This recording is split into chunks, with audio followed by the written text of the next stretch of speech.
Welcome to the podcast that guides men to demystify and develop their intuition. I'm your host, Doug Beitz. Let's dig into the science and expand your horizons. Has anyone ever asked you, what's your greatest fear? Have you ever shared what it is? Have you got solutions to it? Well, today I asked 5 men who I've interviewed individually before on this podcast to come together. And the 6 of us have formed a round table and we discuss our greatest fears. Now, when you get to the second man, Toussaint, his internet connection's not so good and he drops in and out. Sometimes he's a little bit hard to hear. He actually dropped completely out several times. I've edited those parts out and got the message in there, but the whole message is there. Stick in, his audio gets better. You do not want to miss what he's got to say and what he has experienced in recent times in his life, and what he's done to face that fear and overcome it, and what the universe has done for him. Tune in, enjoy. All right, we're recording. All right, Charles, lead us away. Cool. We'll just close our eyes, find our center, drop in, take a little 12-inch journey from the headspace down into the heart. So just take a deep breath into your belly, filling up in every direction. And then as you exhale, just letting go of any thoughts of the past, anything that's happened earlier today.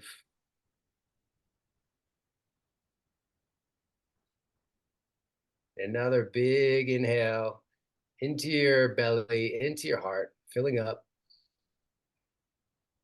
And then any worries or thoughts of the future, plans ahead, just letting all that go as you exhale.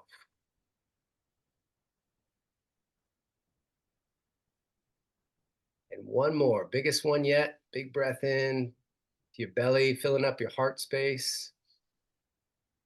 And then exhaling into here and now.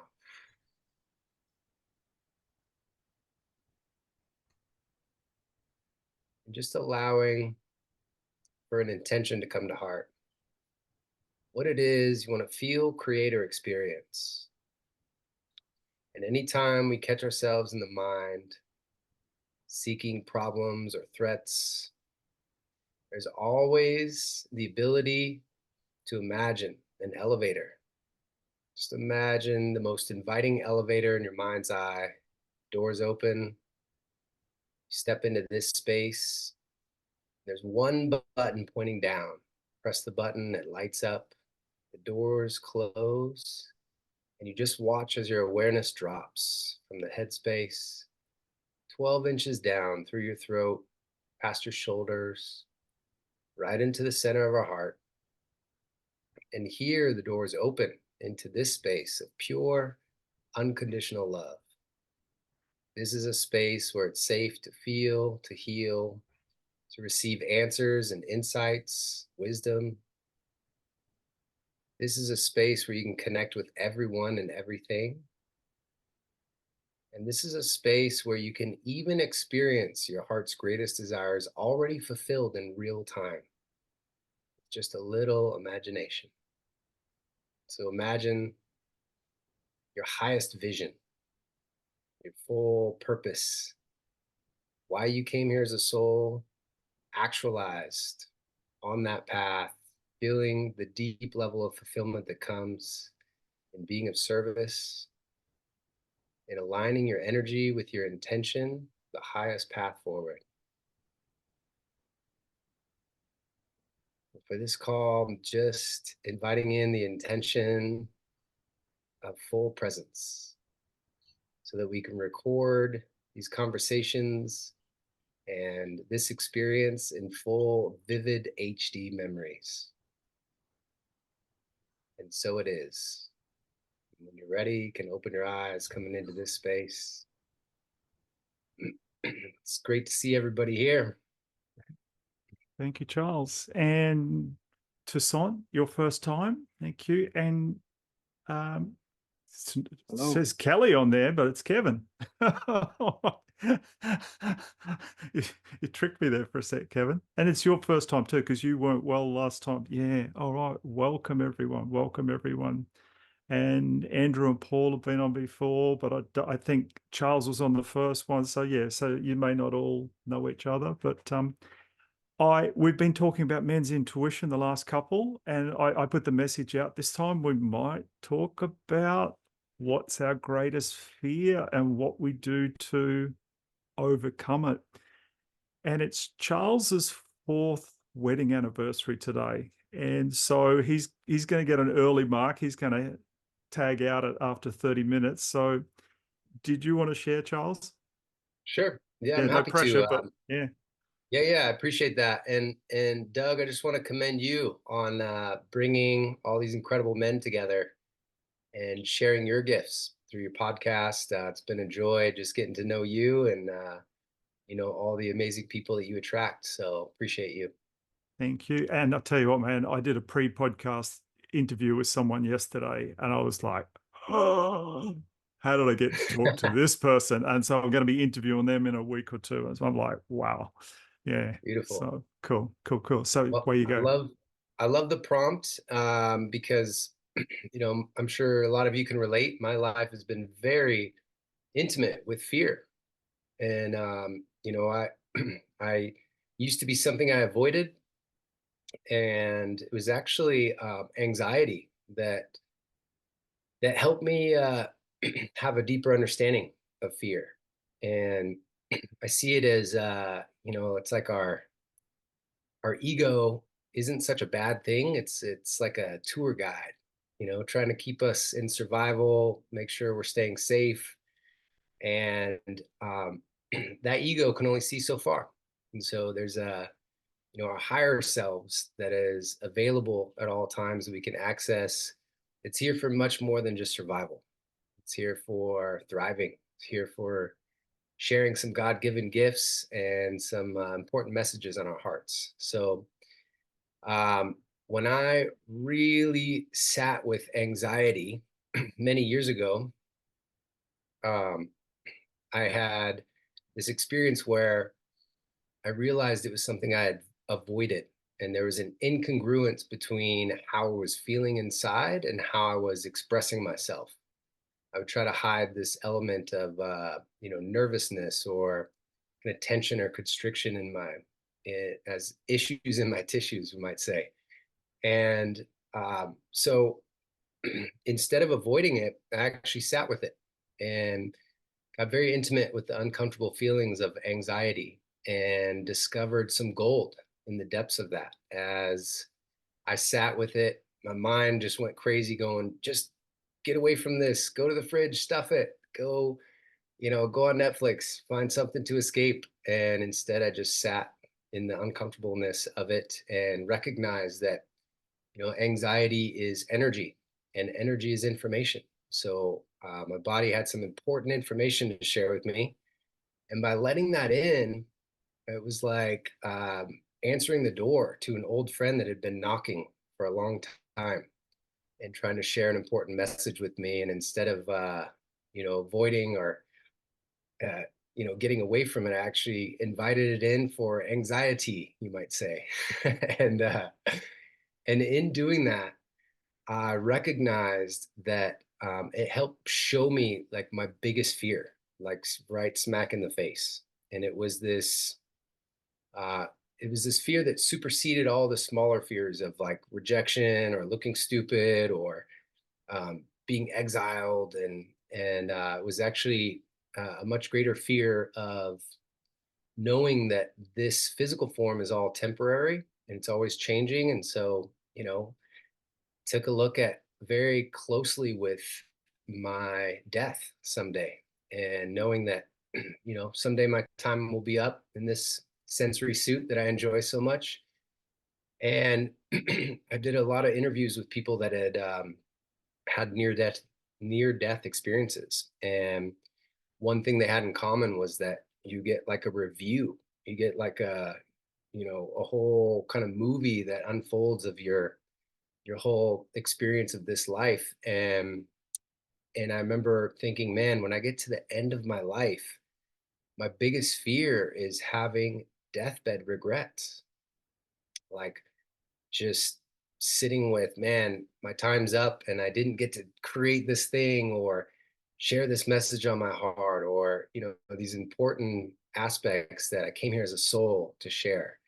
And that was a beautiful gift and message from my friend Anxiety that helped light a fire.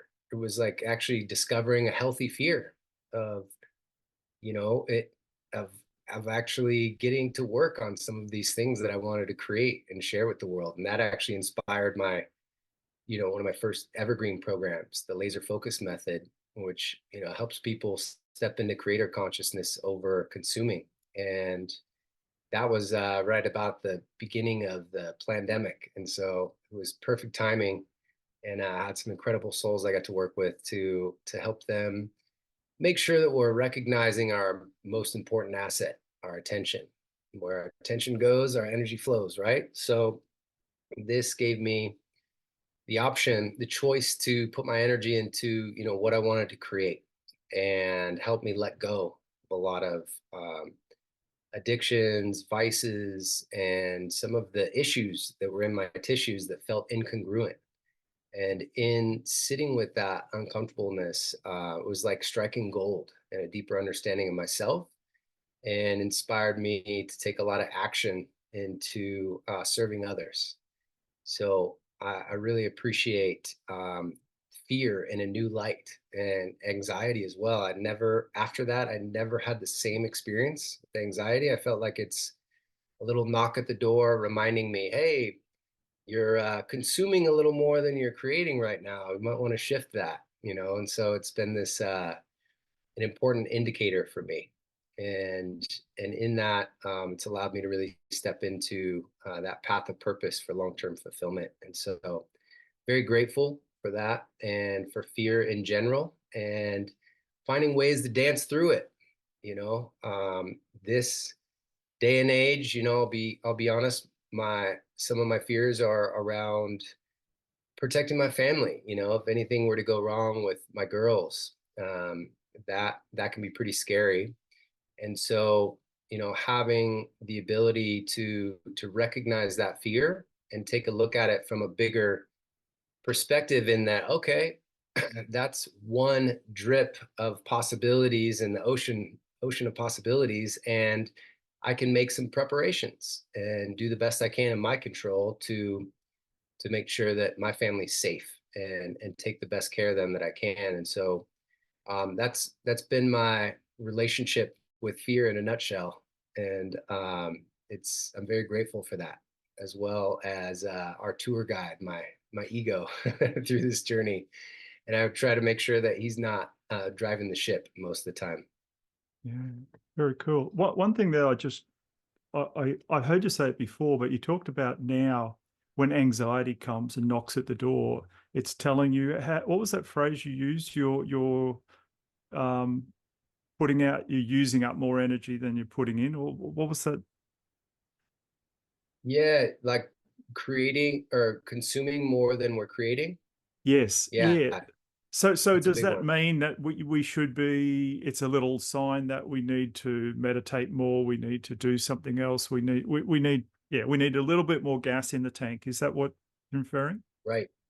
Yeah, that's an important sign that for me personally, it was like taking a look at the things that I was like consuming or giving my attention and energy to, that weren't actually worthy of, my highest path. And so a lot of that was like letting go of, old addictions, vices, and even like watching too many movies or videos or YouTube and all that. I was like, it helped me like keep that in check. Like, because there's really, as you, I'm sure you guys can relate, as you step into your purpose and getting to serve more, boy, it's like life becomes way more exciting than anything I could find on Netflix. And so I see it as a gift, Yeah. and it's like a reminder. Anytime I experience that, it's like, oh yeah, thanks for the nudge. I can release this and get back to what's really worthy of my attention and energy. Awesome. Awesome. Thanks, Charles. Um, anyone else want to comment on anything Charles has said, or want to share anything that you want to share about your fears? Toussaint, give it. Welcome, Toussaint, and your first time in the group, and you're in California, I think, and come on down. Yes. In California. Man, I appreciate being on here, Doug. Can you guys hear me pretty good? Can you guys hear me? Okay, good. I really appreciate the prayer in that we did, the meditation. Excellent. I facilitate meditation as well. And sometimes it's just really nice to receive facilitation and to be present, to be present. And I think it's really important what you were talking about around fear is sometimes just sit in it.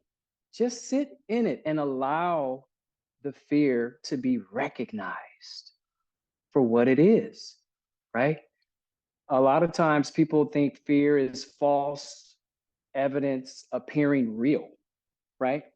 So we want to make sure when we sit with it, is this just our ego talking to us, or is this just, some anxiety where we can't be present in the moment because we're tripping off the past or worried about the future? And the goal is just to drop down into your body because the body knows, right? The body knows, the self knows the self, right? And the self loves the self. And I know for myself, my greatest fear was truly, and I say was because it's really, it's no longer a fear anymore. It's more just like, I just kind of check in with this part of myself that I'm still fully integrating, right? And I think everything is always trying to become integrated. Any broken parts of yourself is always trying to get integrated. It's almost like your homeostasis. Your body is always looking for harmony and balance. Antioxidants are always trying to correct free radicals running through your body, whatever. It's the same way in your spirit and your trauma. Everything is always trying to come back to whole, right? And so for me, my biggest fear was truly embracing my authentic self, right? In one particular aspect, right? Everything else, I felt like this one portion of my life, I always felt, and I've had trauma around this, was around my sexuality and around my healthy sexuality expression, right?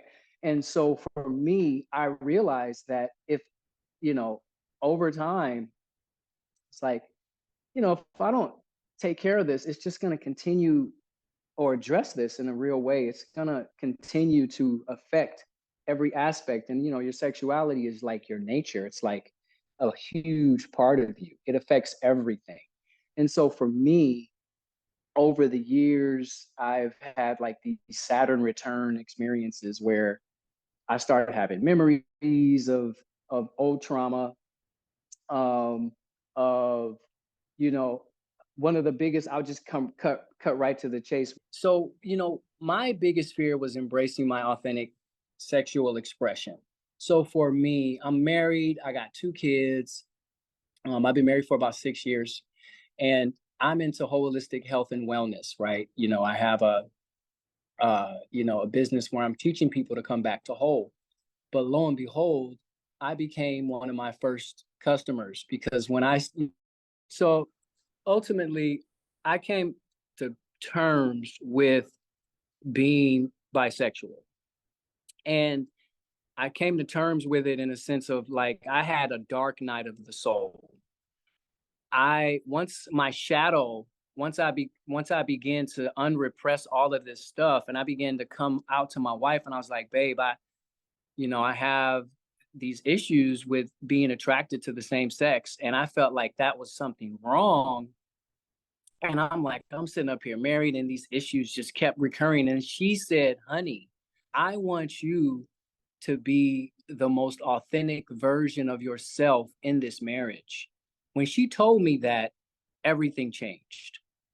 Like I was able to drop down into everything I needed to drop down into. And I realized when I needed somebody to witness me come out to myself.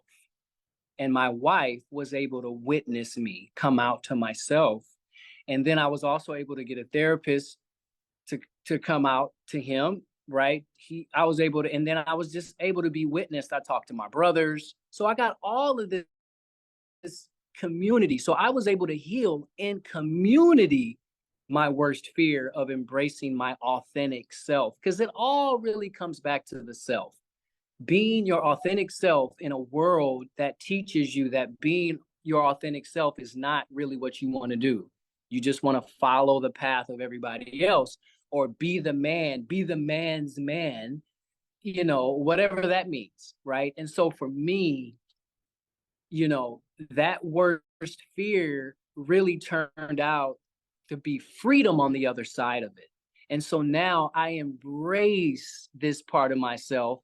I didn't have to blow up my marriage and divorce my wife because of, no, none of that happened.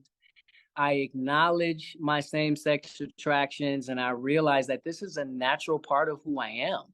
And I embrace it. I love it. I'm still getting to know it.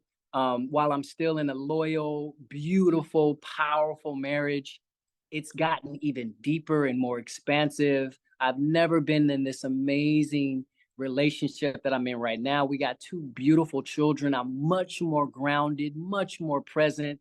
I just came out with my first book. It's on paperback now. My coaching programs are going great, but it's really where I realized the fear, embracing the worst fear of embracing my authentic self. That once I did that, everything opened up. So I really, just like my man was saying earlier, I really appreciate that fear, because that gave me the information I needed. I needed to be witnessed in coming out to myself, so that way I could be held accountable to stay authentic from the person I love the most on the earth, which is my wife, right? In this moment in time. And so yeah, that's what I'll have to say about fear. I don't want to, I know I've been getting cut out, but I just thank you for having this platform, Doug. I appreciate it. And that's pretty much it on fear for me. Amazing. I got to go, guys. I just wanted to give a big shout out to everybody here for showing up. And I got a hot date with my wife, 4-year anniversary. Sending big love, Hey! appreciation. Congratulations. Let's Have fun. go. Thanks, All Charles. right. Bye-bye. Bye-bye. Awesome. Thanks for that, Toussaint. So something I heard 35 years ago was most men live lives of quiet desperation. Do you think if you hadn't come and shared that, if you hadn't overcome that fear and shared that with your wife, you'd be quietly desperate inside? Absolutely. And, I feel like the universe would not let me get off the hook. I firmly believe the universe is trying to complete itself through us and as us. And this portion of really being in love with your own unique sexual expression and your sexuality is key. This is you cannot go around in shame. Like the universe is not built on shame. It's built on love. And so I called this into my own life, and I realized, yeah, I feel like, that it just needed to happen. And being able to have my wife there for me, cheering me on, was so powerful. I mean, I love this woman to the ends of the earth, man. It is so amazing to have a beautiful partner. And it just makes me appreciate the power of being in relationships that allow you to be the full you and promote you being the full you. Like I've stepped up my game in so many areas of my life because I no longer have that shame or guilt for just being who I truly am anymore. And so this has really freed me up, and no more Beautiful. quiet desperation, Good. Good. Anyone want to chip in? Yeah, Doug, I'll just say, and you and I have discussed quiet desperation a few times, and I'm just very aware now of how many people around me, particularly the males, live that life. So I think it's real. Yeah, very, very real. And it's, yeah, I had this conversation with someone yesterday on a Zoom call that, like my dad, he just lived a life of quiet desperation, and he chose alcohol to try and quell that. And as a little boy, we never knew what mood dad was going to come home in. And that's part of my reason for doing the podcast, doing stuff like that, is to help men not live that life, so that everybody's just that bit nicer every day, and we get past all those things. And our kids are happy when we come home. They hear the car come in the driveway, and it's like, Dad's home. Yeah, not Dad's home. Like I'm going to my room. I'm going to wait and see what sort of mood he's in, like how the alcohol's affected today. So yeah. All right. Kevin. Yeah, just that I love that you mentioned quiet desperation, and Toussaint, I love that you mentioned on the other side of fear is freedom, because that was what a lot of my thoughts and what was coming up for me once I saw the idea or the prompt for the week. And I've taken a few different approaches on my own journey, and a lot of them have had aspects of information and data. So I want to know more. I've always been curious. So something that's followed me through life is always yes and. And what I find when we pull back the lens and look at that quiet desperation, I feel like the root of that is really a separation of self, separation from that capital M, me, that capital I, behind all of the archetypes, behind all of the roles that we can play. And I think collectively, masculine, feminine, we get separated to some degree from that just by being born. We're born into a family, we're born into a culture, and roles and boxes and organization are something that help others understand us. And those boxes almost always limit us in some capacity, because it separates us from that recognition that we are masculine, we are feminine, we are the whole, we are the yin and the yang.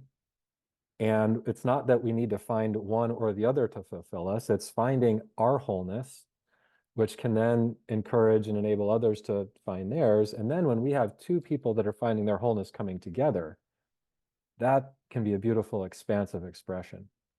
So I think that quiet desperation is artificial in the sense that it's not the true nature of humanity. It's not the true nature of the I and I, of the isness of us. It's this co-created paradigm structure that is functional, but to what end? So, masculine, and we fight and we covet and we go to war, and well, for what? There's enough abundance of, again, if we get into this more stoic, quiet mind state, we recognize that there is enough for all. There's enough abundance. There is more than enough on this planet for all 8 billion of us. So taking that step to extract ourselves in the ways that make sense for us from that quiet desperation. And Toussaint, for me, that was always not recognizing it in the moment, but in retrospect, seeing that fear has always been a bridge to greater freedom. Charles had mentioned it. I've not actually, obviously, but I've killed myself probably 15, 20 times in different mind movies, different post-death consciousness exercises.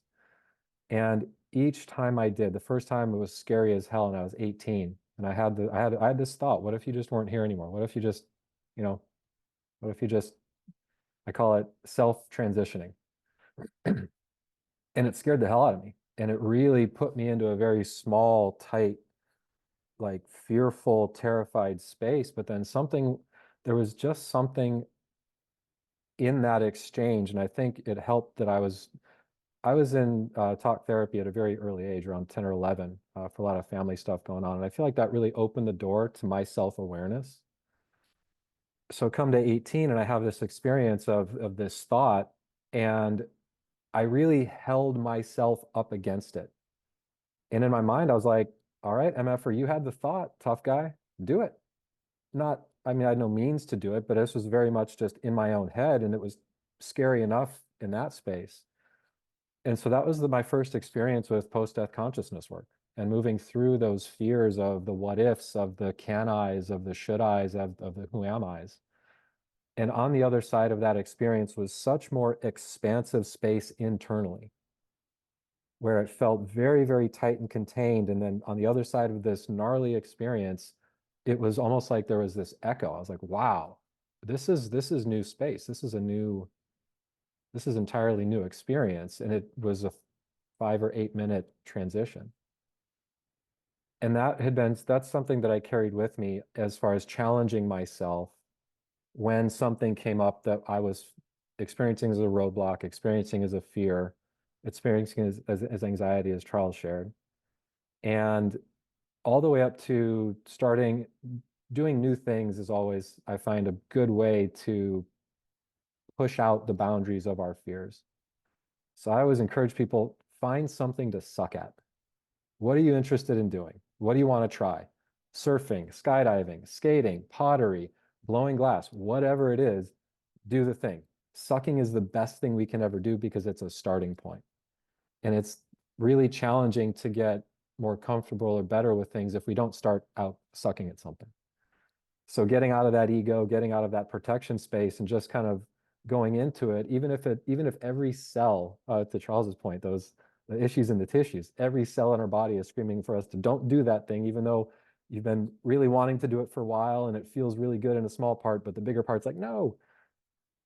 Taking those steps, I call it chuck it in the effort bucket and do it anyway.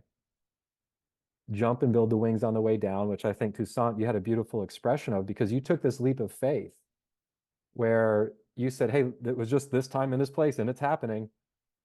And not only did the leap help you build your wings, but you were really held by friends in your close network, which is another expression of being held by the universe, as you're in this beautiful free fall.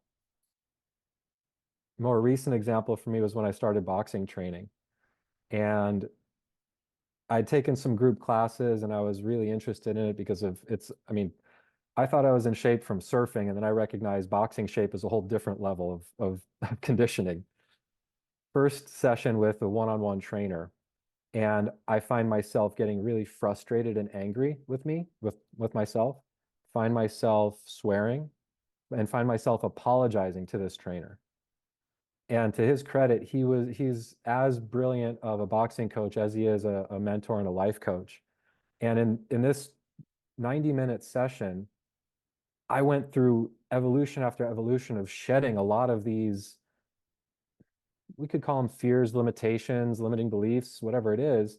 And at the end, it was such a place of freedom with his guidance to recognizing, well, who am I apologizing to? Who am I mad? Why am I mad at myself? And this is that expression, start sucking at something.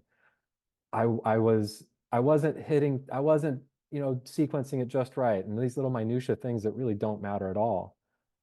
And on the other side of this self-criticalness, which I associate with my dad and my relationship with him, and that's really what came up in this session, was even more freedom and more easefulness to be in that place of, hey, okay, I'm going to really tone down that self-criticalness. And I think, I can't speak for everybody, but I think with guys in general, there is this level of criticalness we carry with us for ourselves, and then it bleeds out into others. And so really hitting the pressure release valve on that, recognizing that, hey, we're all just here practicing life. Nobody really has the answer. I don't care how much of an expert you are or how much of a think tank, scientist you are. We all only can know what our experience is. So the more that we can recognize that, honor that, and in so doing, honor everybody else's experience, it really reduces that pressure from life in a lot of different ways that, again, just it bridges that gap to greater freedom. Thanks, Kevin. That was really good. Paul or Andrew, either of you wanted to share anything? Or I'll let Paul go. All right. first.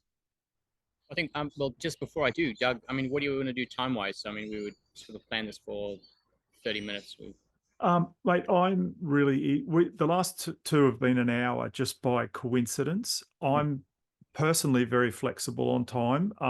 And I'm, if anyone's got to go, they go. If we keep talking, we keep talking. I don't have a time with my podcasts. They're between 30 minutes and 2 hours, and I just talk till it's over. So, yeah. No problems.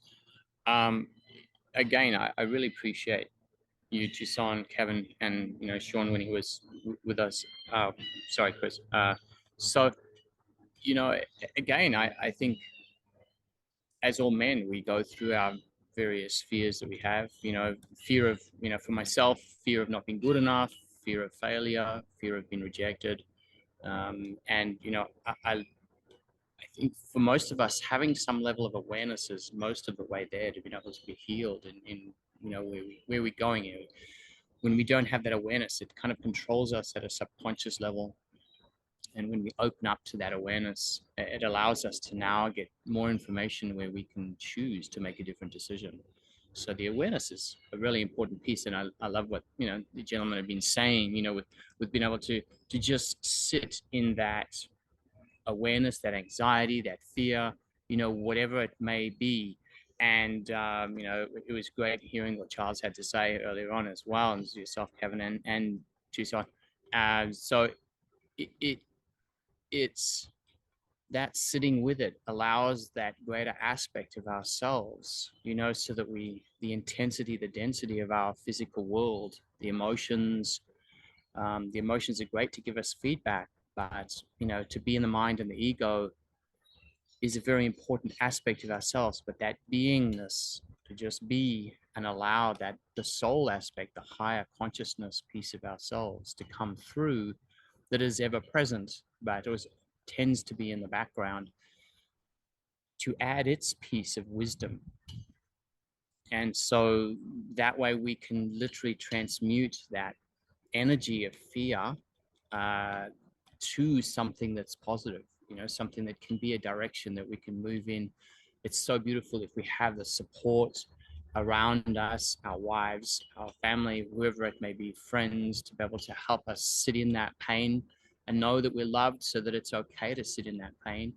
And then in that space, allow the new information to come through, and we can then within ourselves, in our own unique way, formulate a path going forwards to be able to find that healing on the other side, which is always so much better. As we've all said, we've gone through the fear, we've had those challenges, and then as we've gone through the journey, I mean, that's the growth of the soul. Life begins on the edge of our comfort zone. So as we, realize these fears, sit with it, allow the information to come in, find one would say a plan for us to move forward, to move through it, to expand to the next version of ourselves, is all part of the grand plan of us becoming more than we were previously. And so, it's a beautiful way that we can be in this place of a deeper soul connection. The way I look at it is we've got the ego part, which is important. We've got the mind part that's important. We've got the soul part, which is, I would say, really important, but it tends to be the smallest part, and so for us to just sit there and allow that connection allow the soul part to come larger. And hence, the meditation Charles did earlier with helping connect to the heart. The heart is a beautiful way that we can go into that space. And so for those men out there, us, we've all been through all of these. And so the men that watch this, I encourage you, find a place where you can get support. Allow yourself to be able to sit in that pain, that fear, that anxiety, whatever it is. Allow yourself to just become the greater awareness of you and what that feeling is, what it's trying to tell you. And it's also great to have a coach, as you said, Kevin, the gentleman, he was helping you box, but also pushing you through other things as kind of a life coach, and he was supporting you to allow you to go through those processes in your own way, in the most perfect way, which is just right for you. And so that is the power of being with someone like a coach that can help you in that space, help you go through it, help sometimes guide you a little bit if we get a little bit of off track in our process of exploration. And that's what I encourage all the men out there. You know, we are communal beings. We're not meant to do this alone. And so as we can help and support each other, hence all of us coming together in this call here today to be in that support of each other, that's where the power really is. And that's where we can move forward in even bouncing ideas, you know, hey, I experienced this and that, and you can relate in a way to what your brother's been through in a way that it can happen. And so that's sort of, you know, my suggestion, my encouragement to the men out there that watch this to seek some support from your wife, from your family, but also from your brothers, and maybe some sort of life coach or coach to be able to help you move through that race. It happens more rapidly, more eloquently, and I think it's a more beautiful way to do it. But go in, step in. That's me, Doug. Thanks, Paul. Andrew, did you have anything you want to Yeah, share? look, I might just take this a little bit of a different direction and probably apply what we've been talking about here to maybe something that I'm currently a journey that I'm on. And before everyone come on, I was having a quick chat to Doug, and I won't go into the details, but I've been on a bit of a health journey for the last four months with trying to identify what's happening for me and what the solution might be. And I do believe I'm getting closer to resolution of that. But it's been an incredibly fearful journey for me. And whether that's me thinking about things, overthinking, because this desire that I must have as part of my character to control, and not being able to control or not being able to have clarity, because part of my journey has been I've been handed off between different types of specialists.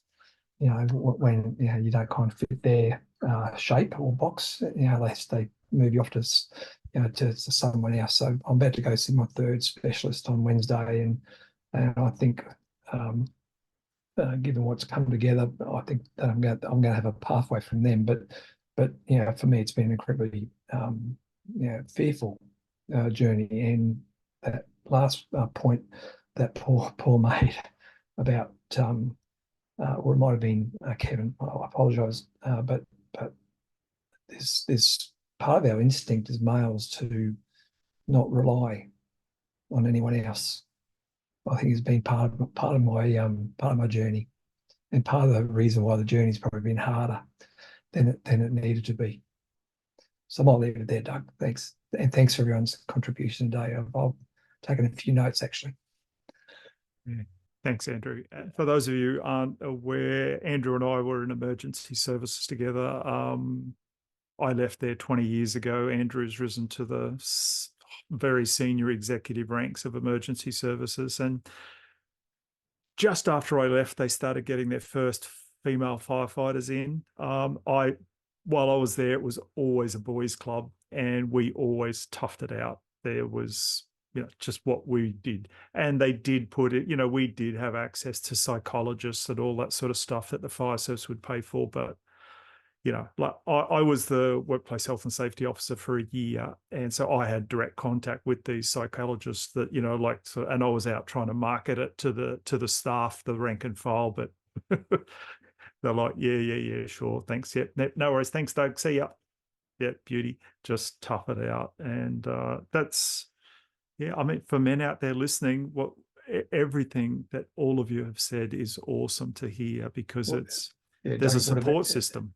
Doug, it would have been see you, Doug. I've got to get going because I've got to pick up a carton of beer or whatever on the way home. Or because that is part of our culture, where some of our people use, and still today, Doug, even though you've been gone, a lot of themes still play. I think similar concepts apply to law enforcement officers and indeed paramedics and probably military. So there's some real strong dynamics here about the shame of not being self-sufficient.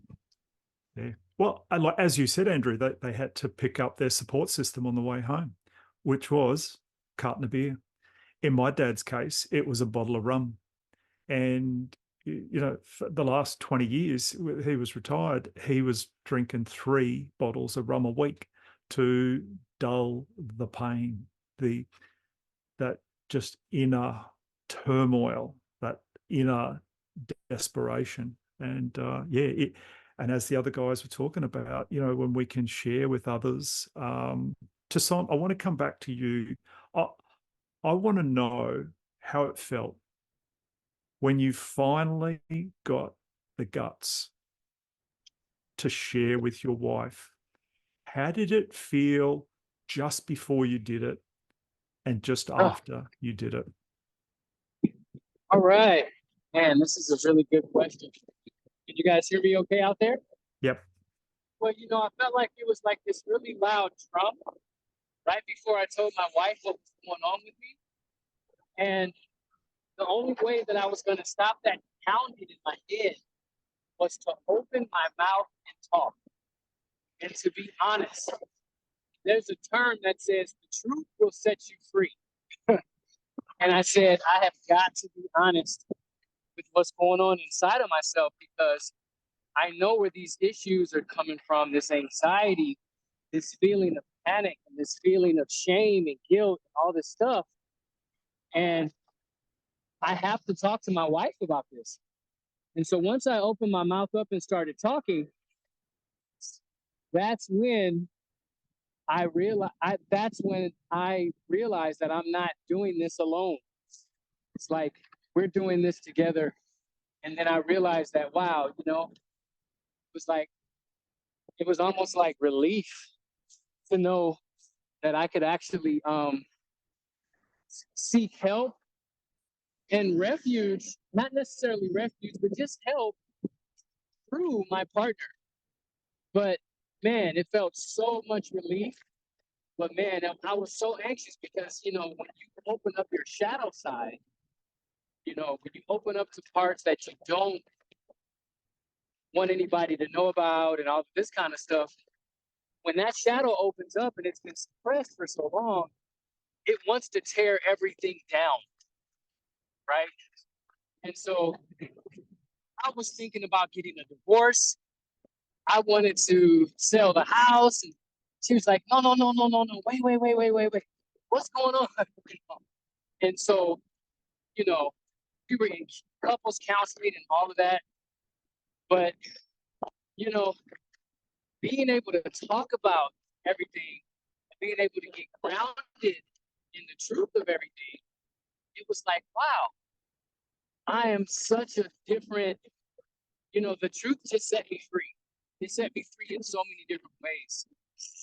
So I just really appreciate it. Yeah, thanks for that. And something I've just realized in the last week, just listening to someone in particular, like some of their podcasts, we always hear in a lot of things I listen to and read that, you know, love is the answer to everything. Love. And I'm like, yeah, okay, I agree. And I do not disagree with that. But I always like, well, what the fuck is love? Like, really, like, what is it? Like, and just this last week, if I finally this week, and this won't be my answer forever, but right now, the word acceptance.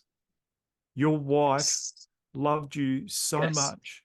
She accepted you as you are.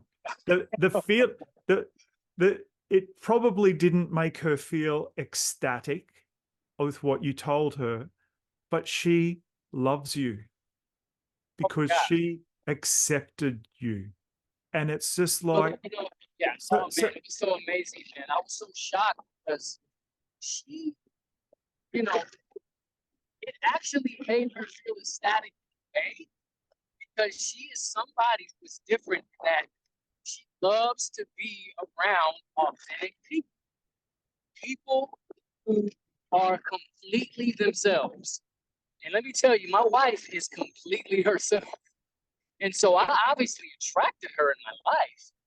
But when I was able to come out to her and come out to myself, she was excited for me.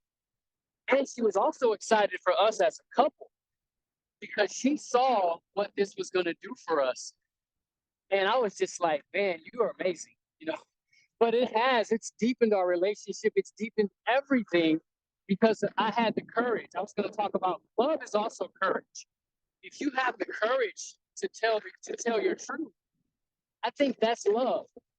Because love is, I think, the opposite of fear. It's doing something in spite of fear. And I think having that courage to talk to her, it just opened up everything. And she really accepted me, like you said, acceptance is also another aspect of love. She loved me. She accepted all of my truth. And so now it's just like our relationship is just amazing. And tomorrow is actually our anniversary, our 6-year anniversary tomorrow. Excellent. So Charles is 4th Yeah. today and you're 6th Yeah. tomorrow. Well done. Well done. Yeah. Yeah. Awesome. And in all that, you've been able to love yourself because you've been able to accept Absolutely. who you are. Oh my gosh, man. You know, I can look in the mirror and just laugh. You know, like and laugh ecstatically. And because just for no reason at all. Because I'm like, oh my God, from having suicide ideation, from being depressed, from being, hooked on marijuana, to being at one point diagnosed with bipolar, when this was really just me not embracing my authentic self. I realized the work that I've come here on this planet to do is to love the hell out of myself and appreciate and accept all the broken parts of myself and celebrate myself. And doing this, coming out in community to be witnessed by my wife, by my therapist, by my brothers, and to be loved and to be held, that was the key. No man is an island. Man cannot live off bread alone, right? Hi, honey. I'm actually about to hang out with my daughter right now and my kid. Well, thank you for that, Toussaint. Yeah, that's an awesome, like what a great variety of messages we've had this morning from all Oh of my us. God. Yeah. Yeah. It's been great, man. You guys are awesome. I love everything you said, Kevin, Paul. Unleashing the highest version of yourself. All of that comes from within because the highest version lives within you, right? Andrew, whatever you're going through right now, I know that this health opportunity is a message. What is it trying to tell you, right? Think about it, embrace it, get present with it, brother. And Kevin, thank you so much for sharing your story about being witnessed by your trainer as well. That was a powerful story, the boxing story, bro. Thank you for sharing. And thank you, Doug. I'm about to go be a dad now. I'll see y'all later. All right. Thanks, Toussaint. Thanks, man. Okay, Awesome. peace. Bye-bye. All right. All right. Yeah, what a powerful day. And if I can, I just wanted to add one more dimension because Doug, you nailed it and it was on the tip of my tongue, acceptance. So being held by acceptance is one aspect. And when we have that community, that's as good as gold. And Andrew, it hit me when you were sharing what you're experiencing right now, when you talking about like, being in control and you're used to that and that's safe. And one of the most expansive places I've ever been is when things have been going really wrong, to find acceptance of this current experience. Because if we're, and it really is as easy as like a light on and off. If we're not in acceptance, we're in resistance, and resistance is just going to keep things stagnant or stuck or whatever. Not to take anything away from where you're at on a very microcosm.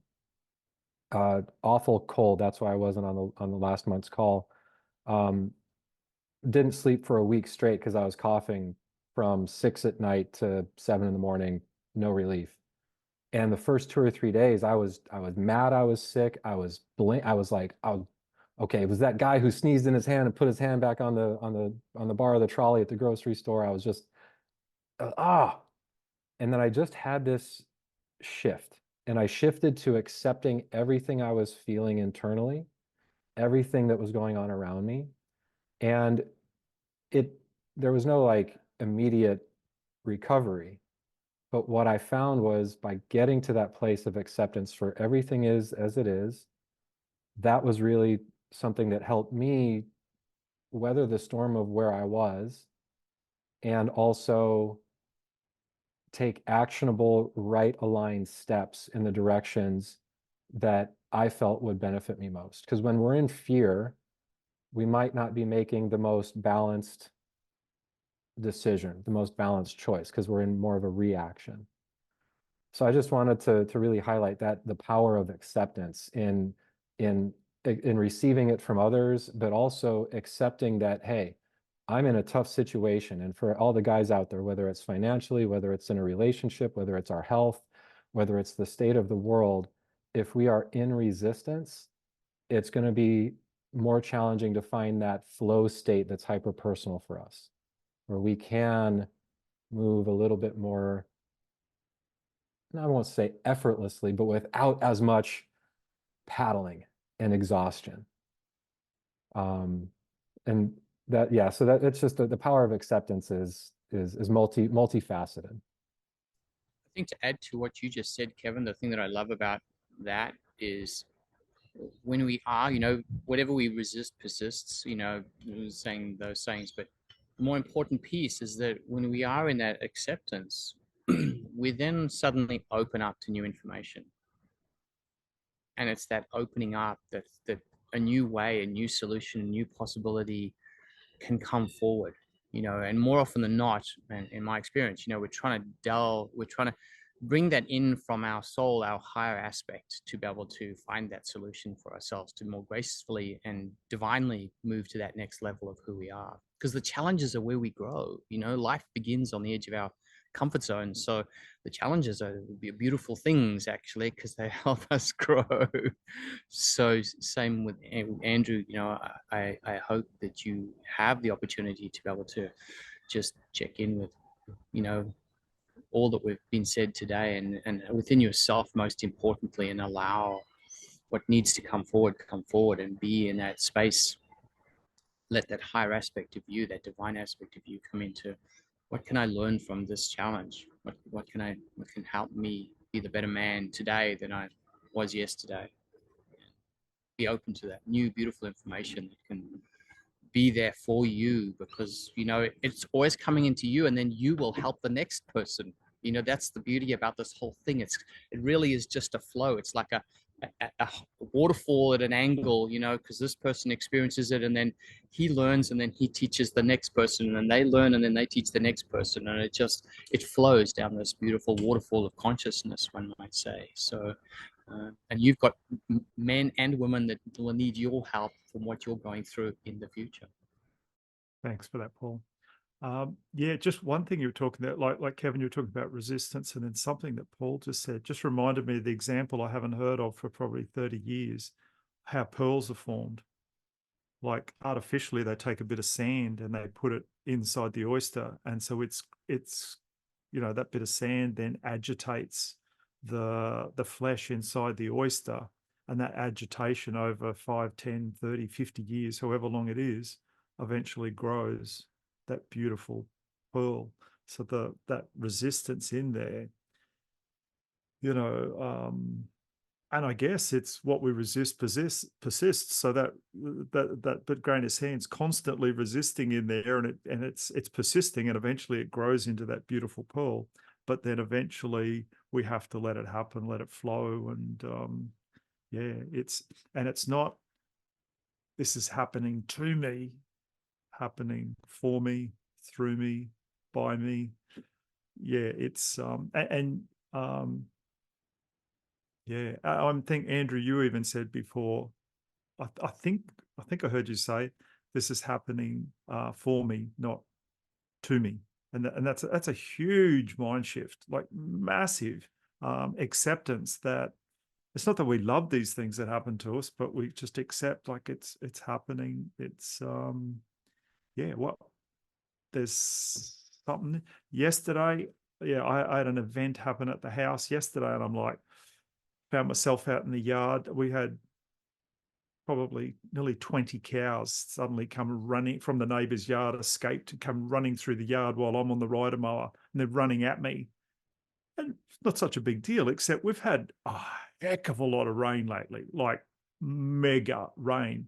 So every roof is now 4 inches deep in my lawn that I've just finished mowing, and half of my lawn, as Andrew knows, is for my B&B, and I try and keep it all pristine there. Like, and now I've got hundreds of cows. And then what do the cows want to do? They go up to my fruit trees and they want to scratch their heads, and they're smashing branches off left, right, and center as they're gleefully, rubbing their head on the things. And yeah, at the time, it seemed like it was happening to me, but I very quickly thought, this is happening for me. Something will be better here. I can't see it right now. It's a minor glitch.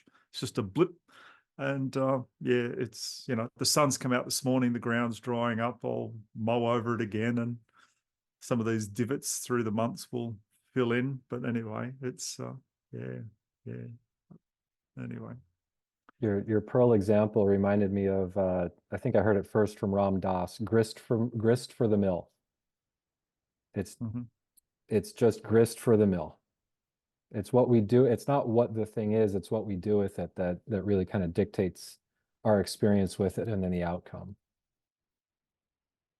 Yeah, so true. So true. All right. I must go, gents. Yes, all right. Really great being with you, talking with you, sharing with you. Thank you so much for this honor today, Doug, and what you've done and organized. Keep up the good work, and I look forward to our future meetings together. All right. Thank you, Paul. All right. Absolutely. It was an honor sharing space with you guys. Thank you so much for the inclusion and the invite. I really appreciate it. Thanks, Kevin. All right. We'll see you another week. Excellent. Sounds Thanks, good. mate. Take care, gents. Bye-bye. Well, we're at the end of another thought-provoking episode. Remember to subscribe so you'll be alerted to new episodes. I want to say thank you to the men who are joining me on this journey of intuitive development. I truly hope our time together has expanded your reality and reinforced trust in your ever-reliable gut feeling. Embrace your intuition. It will not lead you astray.